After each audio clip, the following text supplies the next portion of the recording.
So guys welcome back to our channel. അപ്പോൾ ഞാനിവിടെ റോഷൻ. അങ്ങനെ നമുക്ക് ഫൈനലി ജോൺ വിക്കിൻ്റെ വേൾഡിൽ നിന്നുള്ള സ്പിൻ ഓഫ് ആയിട്ടുള്ള ബെല്ലറീനയുടെ ട്രെയിലർ ഇപ്പോൾ കിട്ടിയിട്ടുണ്ട്. And the trailer looks really impressive. Ana de Armas എനിക്ക് ക്യൂട്ട്നെസ് മാത്രമല്ല ആക്ഷനും വശമുണ്ടെന്ന് പറഞ്ഞിട്ട് ട്രെയിലർ മൊത്തം അങ്ങ് പൂണ്ട് വിളയാടിയേക്കുവാണ്. ആൻഡ് ട്രെയിലർ കണ്ടിട്ട് എനിക്ക് തോന്നിയിട്ടുള്ള കുറച്ച് കാര്യങ്ങളും പടം എങ്ങനെയായിരിക്കും പുൾ ഓഫ് ചെയ്ത് വരാൻ പോകുന്നതെന്നുള്ള കാര്യത്തെ പറ്റിയുള്ള ചെറിയ ഹോപ്പുകളും പരിപാടികളൊക്കെയാണ് ഈ വീഡിയോയിൽ നമ്മൾ പറയാനായിട്ട് പോകുന്നത്. അപ്പോൾ without waiting much let's talk about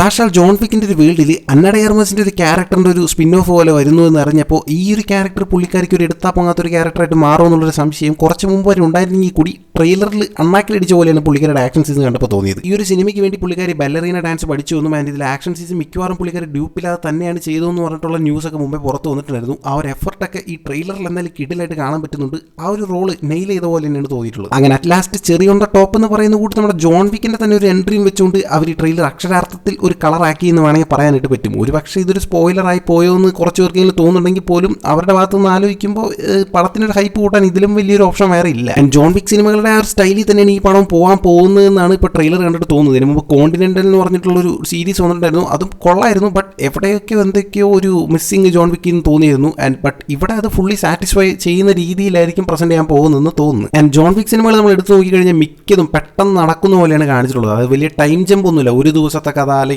കുറച്ച് ദിവസങ്ങളത്തെ കഥ എന്ന് പറഞ്ഞുള്ള രീതിയിലാണ് പോകുന്നത്. ബട്ട് ഇവിടെ നമ്മുടെ ബെല്ലറീന എന്ന് പറഞ്ഞുള്ള ഒരു ക്യാരക്ടറിന്റെ മൊത്തം ഒരു ക്യാരക്ടർ ആർക്ക് കംപ്ലീറ്റ് ആവുന്ന രീതിയിലായിരിക്കും പടം പ്രസന്റ് ചെയ്യാനായിട്ട് പോകുന്നത്. ആൻഡ് ഈ ഒരു ജോൺ വിക്ക് വേൾഡിലെ അടുത്തൊരു ജോൺ വിക്ക് ലെവലിലോട്ട് ബെല്ലറീനയെ പുഷ് ചെയ്യുന്നു എന്നുള്ള ഒരു റൂമേഴ്സ് ഒക്കെ വരുന്നുണ്ട്. ട്രെയിലർ കണ്ടിട്ട് എവിടെയൊക്കെയോ അങ്ങനെയാണെന്ന് തോന്നുന്നുണ്ട്. ലാസ്റ്റ് സാക്ഷാൽ ജോൺ വിക്ക് തന്നെ വന്നിട്ട് പറയുന്ന ഡയലോഗുകളും എല്ലാം ഒളിച്ചും മറച്ചും ഒക്കെ പറയുന്നത് അതാണെന്ന് തോന്നുന്നു. അത് കറക്റ്റായിട്ട് പ്രസന്റ് ചെയ്യുകയാണെങ്കിൽ അടിപൊളിയായിരിക്കും. ആൻഡ് ജോൺ വിക്ക് ഫാൻസിന് ഇത് സഹിക്കുമെന്ന് വെച്ച് കഴിഞ്ഞാൽ എന്നെ സംബന്ധിച്ചിടത്തോളം അതൊരു നല്ലൊരു കാര്യമായിട്ടാണ് തോന്നുന്നത്. കാരണം ജോൺ വിക്ക് 4 നമ്മൾ നോക്കുകയാണെങ്കിൽ ജോൺ വിക്കിന് നല്ലൊരു എൻഡിങ് തന്നെ കൊടുത്തിട്ടുണ്ട്. സോ ഇനി ആ ക്യാരക്ടറിനെ വീണ്ടും മരിച്ചിട്ടില്ല എന്നൊക്കെ പറഞ്ഞ് കൊണ്ടുവരുന്നതിനേക്കാളും നല്ലത് ആ ഒരു ലെഗസി മറ്റൊരാളിലോട്ട് കൈമാറി അത് ഇങ്ങനെ മുമ്പോട്ട് കൊണ്ടുപോകുന്നതാണ് നല്ലതെന്ന് തോന്നുന്നു. ആൻഡ് ഈ പടം നമ്മൾ നോക്കിക്കഴിഞ്ഞാൽ ജോൺ വിക്ക് 4നും 3ക്കും ഇടയിലാണ് സെറ്റ് ചെയ്തിട്ടുള്ളത്. സോ ആ ഒരു ടൈം ഗ്യാപ്പിൽ ജോൺ വിക്കിൻ്റെ ഒരു പ്രസൻസ് കാണിക്കുന്നതൊക്കെ നൈസായിട്ട് തന്നെ വരുമെന്ന് തോന്നുന്നു. സോ നല്ല രീതിക്ക് ആ ഒരു ബാറ്റൺ കൈമാറുന്ന രീതിയിൽ പടം കൊണ്ടുപോയി കഴിഞ്ഞാൽ ഇതൊരു കിടിലൻ പടമായിട്ട് തന്നെ മാറും. ആൻഡ് ജോൺ വിക്ക് 5ഉം ഇപ്പോൾ ഓൾമോസ്റ്റ് കൺഫേം ആയിട്ടുണ്ട്. സോ ഈ പടത്തിൻ്റെ അവസാനം, അതായത് ബെല്ലറീന എന്ന് പറഞ്ഞ ഈ പടത്തിൻ്റെ അവസാനം ജോൺ വിക്ക് 5ലേക്കുള്ള ഒരു ടൈലൻഡ് പോലെയൊക്കെ കൊടുക്കാനായിട്ട് സാധ്യതയുണ്ട്. ആൻഡ് ആ പടത്തിൽ കിയാനു റീവ്സ് റിട്ടേൺ ആവുമെന്ന് അറിയത്തില്ല. ടൈറ്റിൽ മാത്രം ജോൺ വിക്ക് എന്നുള്ള രീതിയിൽ കൊടുത്തിട്ട് ആൻഡ് ആ ജോൺ വിക്കിൻ്റെ മരണത്തിന് ശേഷമുള്ള ആഫ്റ്റർ എഫക്ട്സ് ഒക്കെ കാണിക്കുന്ന രീതിയിൽ പടം പോകാനാണ് സാധ്യത. ആൻഡ് ട്രെയിലറിലോട്ട് വന്നു കഴിഞ്ഞാൽ ഒരു കൊച്ചുകുട്ടി ഒരു പാവയും പിടിച്ചുകൊണ്ട്, അതായത് ബെല്ലറീനയുടെ ഒരു പാവനെയും പിടിച്ചുകൊണ്ട് മുഖത്തൊക്കെ ചോരയായിട്ട് ഇങ്ങനെ വിഷമിച്ചിരിക്കുന്നത് കാണാം. ആൻഡ് അങ്ങോട്ട് നമ്മുടെ വിൻസ്റ്റൺ കടന്നു വരികയാണ്. എന്നിട്ട് നിനക്ക് ഡാൻസ് പഠിക്കണോ, നിനക്ക് ഡാൻസിനൊക്കെ നല്ല ഇൻട്രസ്റ്റ് ഉണ്ടെന്ന് കേട്ടല്ലോ, ഡാൻസ് പഠിപ്പിക്കുന്ന ഒരു സ്ഥലത്തേക്ക് ഞാൻ നിന്നെ കൊണ്ടുപോകാന്ന് പറഞ്ഞിട്ട് അവളുടെ ഒരു ഇന്റൻഷൻ എന്താണെന്ന് മനസ്സിലാക്കിക്കൊണ്ട് അവളെ കൊണ്ടുപോകണം. ജോൺ വിക്കിനെ ഈ ഒരു വേൾഡിലോട്ട് ഇൻട്രൊഡ്യൂസ് ചെയ്യുന്നത് തന്നെ നമ്മുടെ വിൻസ്റ്റൺ ആണ്. സോ അതുപോലെ തന്നെ ഇപ്പോൾ ഈവ എന്ന് പറഞ്ഞ ഈ ഒരു ക്യാരക്ടറിനെയും, അതായത് അന്നഡ ആർമസിൻ്റെ ക്യാരക്ടറിൻ്റെ പേര് ഈവ എന്നാണെന്നാണ് പറയാൻ കഴിയുന്നത്. സോ ആ ഒരു ക്യാരക്ടറിനെയും ഇൻട്രൊഡ്യൂസ് ചെയ്യുന്നത് ഈ വിൻസ്റ്റൺ ആണെന്നുള്ള രീതിയിൽ കൊണ്ടുപോകുന്നത് ഒരു നൈസ് കാര്യമായിട്ട് തോന്നി. ആൻഡ് ഡാൻസ് എന്ന് പറഞ്ഞിട്ട് വിൻസ്റ്റൺ വിളിച്ചുകൊണ്ട് പോകുന്നത് നാടോടി നൃത്തം പഠിപ്പിക്കാനല്ലെന്ന് പടം കാണുന്ന എല്ലാവർക്കും അറിയാം. ആൻഡ് അവൾ പഠിക്കുന്ന ഡാൻസ് എന്താണെന്നോ എല്ലാവർക്കും അറിയാം. സോ ഒരു അസാസിൻ ആവാനുള്ള ട്രെയിനിങ്ങിലോട്ടാണ് പുള്ളിക്കാരി പോകുന്നത്. ആ ട്രെയിനിങ്ങിൻ്റെ ഇടയ്ക്ക് പറയുന്ന ചില കാര്യങ്ങൾ കുറച്ച് ഇമ്പോർട്ടൻ്റ് ആണ്. നമ്മളൊരു അസാസിനെ തടുക്കണമെന്ന് വിചാരിച്ചു കഴിഞ്ഞാൽ നമ്മളൊരു അസാസിനായിട്ട് മാറണം. അതുമാത്രമല്ല ജയിക്കാൻ വേണ്ടി നമ്മൾ ഏത് അറ്റവും വരെ പോകണം, എന്തും ചെയ്യണം എന്നുള്ളൊരു കാര്യം കൂടി അവിടെ പറയുന്നുണ്ട്. നമ്മുടെ ജോൺ വിക്കിൻ്റെ അടുത്തോട്ട് നോക്കിക്കഴിഞ്ഞാൽ ജോൺ വിക്കിൻ്റെ ഒരു പ്ലഡ്ജും ഇത് തന്നെയാണ്. കാരണം ജോൺ വിക്കിൻ്റെ ഫൈറ്റിങ്ങിൻ്റെ ഒരു സ്റ്റൈൽ നോക്കിക്കഴിഞ്ഞാൽ പുള്ളിക്കാരൻ എപ്പോഴും തോക്കിനെ മാത്രം ഡിപ്പെൻഡ് ചെയ്തുകൊണ്ട്, അല്ലെങ്കിൽ സാധാരണ പുള്ളിക്കാരൻ ഉപയോഗിക്കുന്ന ഒരു ഗാഡ്ജറ്റ്സിനെ മാത്രം ഡിപ്പെൻഡ് ചെയ്തുകൊണ്ടല്ല ഫൈറ്റ് ചെയ്യുന്നത്. ആളുടെ ആ ഒരു അറ്റ്മോസ്ഫിയറിൽ എന്തൊക്കെ കിട്ടോ, കമ്പ് കടാല കോടാലി എന്നൊക്കെ പറഞ്ഞ് നമുക്കറിയാം. സാധാരണ പെൻസിൽ വെച്ച് തന്നെ പുള്ളിക്കാരൻ കാണിച്ചു കൂട്ടുന്ന വികൃതികൾ നമുക്ക് അറിയാവുന്നതാണ്. ആൻഡ് ആ ഡയലോഗിനെ ഫോളോ അപ്പ് ചെയ്ത് പുള്ളിക്കാരുടെ ഒരു ആക്ഷൻ സീക്വൻസും കാണിക്കുന്നുണ്ട്. ആ സീക്വൻസിൽ നോക്കിക്കഴിഞ്ഞാൽ പുള്ളിക്കാരും ഈ നമ്മുടെ ജോൺ വിക്കിൻ്റെ സ്റ്റൈലിൽ കിട്ടുന്ന എല്ലാം വെച്ച് അങ്ങ് അടിച്ച് പൊളക്കുവാണ്. സോ ഒരു ജോൺ വിക്കിൻ്റെ പിൻഗാമി എന്നുള്ള രീതിക്ക് തന്നെയാണ് ഇവിടെ നമ്മുടെ അന്നഡ ആർമസിനെ പുഷ് ചെയ്യുന്നതെന്ന് തോന്നുന്നു. ആൻഡ് അറ്റ് ലാസ്റ്റ് നമ്മുടെ ജോൺ വിക്ക് നമ്മുടെ അന്നഡ ആർമസിനെ കാണുന്ന ഒരു സീക്വൻസും കൂടെ ട്രെയിലറിൽ അവസാനം കാണിച്ചിട്ടുണ്ടായിരുന്നു. ആ സമയത്ത് നമ്മുടെ അന്നഡ ആർമസിൻ്റെ ക്യാരക്ടറിനെ നോക്കി കഴിഞ്ഞാൽ മുടിയൊക്കെ ഒരു സൈഡിലോട്ട് ചീകി ഒരു നിഷ്കളങ്ക മോഡിൽ നിൽക്കുന്ന ഒരു രീതിയിലാണ് കാണിക്കുന്നത്.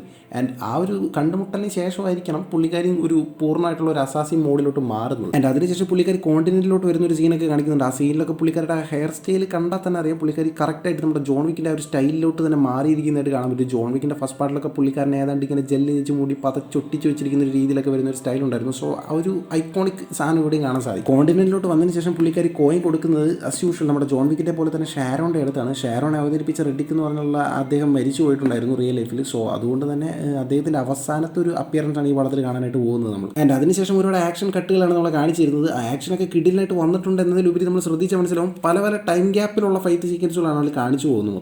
ജോൺ വിക്കിൻ്റെ കേസിൽ പുള്ളിക്കാരൻ്റെ പ്രസന്റ് ടൈമിലെ അടിപിടിയും പരിപാടികളൊക്കെയാണ് കാണിച്ചുകൊണ്ട് പോയിക്കൊണ്ടിരുന്നത്. ആള് അടി ഉണ്ടാക്കുന്ന സ്ഥലത്തെ ആളുകളുടെ ഒരു പേടിയിലൂടെയും അവരുടെ ഫ്ലാഷ് ബാക്ക് പറയുന്ന രീതി വീഡിയോയിലൂടെയൊക്കെയാണ് നമ്മുടെ ജോൺ വിക്കിൻ്റെ ഫ്ലാഷ് ബാക്ക് നമുക്ക് കൺവേ ചെയ്തുകൊണ്ടിരുന്നത്. അല്ലാതെ ജോൺ വിക്കിൻ്റെ ഫ്ലാഷ് ബാക്ക് എന്ന് പറഞ്ഞിട്ട് ഇങ്ങനെയൊന്നും നമ്മളെ കാണിച്ച് തന്നിട്ടുണ്ടായിരുന്നില്ല. അല്ലെങ്കിൽ അണ്ണൻ എന്തിനാണ് ഫ്ലാഷ് ബാക്കിൻ്റെ ഒക്കെ ആവശ്യം? That fucking nobody is John Wick എന്ന് പറഞ്ഞിട്ടുള്ള ഒറ്റ ഡയലോഗ് മതി പുള്ളിക്കാരൻ്റെ മൊത്തം ഫ്ലാഷ് ബാക്ക് നമ്മുടെ കൺമുന്നിൽ വന്ന് നിൽക്കുക. പക്ഷേ ഈ പടത്തിലോട്ട് വരുമ്പോൾ നമ്മുടെ ഇവാൻ എന്ന് പറഞ്ഞിട്ടുള്ള ഈ ഒരു ക്യാരക്ടറിൻ്റെ ഇവോൾവ് എങ്ങനെയായിരിക്കും എന്നുള്ളത് തുടക്കം തൊട്ടേ കാണിക്കുമെന്ന് തോന്നുന്നു. തുടക്കത്തിൽ തൻ്റെ അച്ഛനെയും ഫാമിലിയും ഇല്ലാതാക്കിയവരോടുള്ളൊരു പ്രതികാരം ചെയ്യാൻ വേണ്ടിയിട്ട് വരുന്ന രീതിയിൽ കാണിച്ചൊരു കൊച്ചുകുട്ടിയിൽ നിന്നും പിന്നെ ഒരു വലിയ അസാസിനോട്ടുള്ള പുള്ളിക്കാരുടെ ഒരു ഗ്രോത്തും പരിപാടികളൊക്കെ ആയിരിക്കും പടത്തിൽ മൊത്തം ചർച്ച ചെയ്യാനായിട്ട് പോകുന്നത്. ആൻഡ് നോർമൻ റീഡർ അവതരിപ്പിക്കുന്ന ഒരു ക്യാരക്ടറിന് ഒരു മിന്നായ പോലൊരു സ്ഥലത്ത് കാണിച്ച് പോകുന്നുണ്ടായിരുന്നു. പുള്ളിക്കാരൻ്റെ ക്യാരക്ടർ ഏത് തരത്തിലുള്ളതാണെന്നുള്ള കാര്യത്തിൽ വലിയ ഐഡിയകളൊന്നുമില്ല. ഒരു പക്ഷേ നമ്മുടെ ജോൺ വിക്കിനെ നോക്കിക്കഴിഞ്ഞാൽ ജോൺ വിക്കിനെ ഒരുപാട് പേര് ഹെൽപ്പ് ചെയ്യുന്നതായിട്ട് നമുക്ക് കാണാനായിട്ട് സാധിക്കും. ഐ മീൻ ഫൈറ്റ് ടൈമിൽ ഹെൽപ്പ് ചെയ്യുന്നൊന്നല്ല, ഫൈറ്റ് ടൈമിൽ മിക്കവാറും സോളോ ആയിട്ട് തന്നെയാണ് അണ്ണൻ പൊളക്കാറ്. ബട്ട് ഞാൻ ഉദ്ദേശിച്ചത് അദ്ദേഹത്തിന് സഹായങ്ങൾ ചെയ്തു കൊടുക്കുക. അദ്ദേഹത്തിന് ഗാഡ്ജറ്റ്സും പരിപാടികളൊക്കെ സപ്ലൈ ചെയ്യാനും മറ്റു പരിപാടികൾക്കൊക്കെ ഒരുപാട്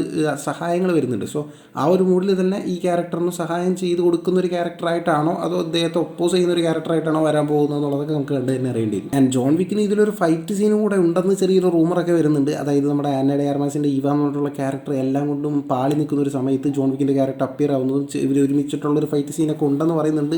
നൈസ് ആയിരിക്കും അങ്ങനെ വന്നു കഴിഞ്ഞാൽ. ചുമ്മാ രണ്ട് ഉപദേശം കൊടുത്തു പോകുന്ന ഒരു അമ്മാവർ റോളിലോട്ട് അണ്ണനെ അങ്ങ് ഒതുക്കുമെന്ന് അല്ലെങ്കിൽ ഇടിക്കും തോന്നുന്നില്ല. എന്തായാലും അണ്ണൻ വന്നതല്ലേ, അണ്ണൻ്റെ വക രണ്ട് കലാപരിപാടി കൂടി ആയിക്കോട്ടെ എന്നുള്ള രീതിയിൽ കുറച്ച് ഐറ്റം ഉണ്ടാവും തോന്നുന്നു. ഒരുപാട് കാര്യങ്ങൾ എക്സ്പ്ലോർ ചെയ്യാനുള്ള കുറേ ഇൻട്രസ്റ്റിംഗ് ആയിട്ടുള്ള കാര്യങ്ങൾ എക്സ്പ്ലോർ ചെയ്യാനായിട്ടുള്ള ഒരു വേൾഡ് തന്നെയാണ് നമ്മുടെ ജോൺ വിക്കിൻ്റെ ഈ ഒരു വേൾഡ് എന്ന് പറഞ്ഞിട്ടുള്ളത്. സോ ഇതുവരെ അത് അടിപൊളിയായിട്ട് തന്നെ മുമ്പോട്ട് പോയിട്ടുണ്ട്. ഇനിയിപ്പോൾ ഒരു ആനിമേഷൻ സീരീസ് എന്തോ വരാൻ പോകുന്നതെന്ന് കേട്ടായിരുന്നു. ആൻഡ് അതിനുശേഷം ജോൺ വിക്ക് 5 ഇപ്പോൾ ഓൾമോസ്റ്റ് കൺഫേം ആയിട്ടുണ്ട്. സോ കിഡിലായിട്ട് തന്നെ ഈ വേൾഡ് മുമ്പോട്ട് പോട്ടെ എന്ന് തന്നെ നമുക്ക് വിചാരിക്കാം. സോ ട്രെയിലർ എന്തായാലും കിഡിലായിട്ട് വന്നിട്ടുണ്ട്. ഈ സൈസിൽ തന്നെ പടം അങ്ങ് ഇറക്കി വിട്ട് അടിപൊളിയായിരിക്കും. സോ ട്രെയിലർ കണ്ടിട്ട് നിങ്ങൾക്ക് തോന്നിയിട്ടുള്ള കാര്യങ്ങൾ എന്തൊക്കെയാണ്? ഈ ഒരു ക്യാരക്ടറിൻ്റെ ഒരു ഇൻവോൾവ്മെൻറ്റ് ഈ ഒരു വേൾഡിൽ എങ്ങനെയായിരിക്കും? ജോൺ വിക്ക് അണ്ണന് പകരമാവുമോ എന്നുള്ള കാര്യത്തിലുള്ള നിങ്ങളുടെ തോട്ട്സും പരിപാടികളൊക്കെ ഒന്ന് പറഞ്ഞു കഴിഞ്ഞാൽ നൈസായിരിക്കും. മറ്റൊരു വീഡിയോയിലുള്ള നമുക്ക് എന്തായാലും വീണ്ടും കാണാം.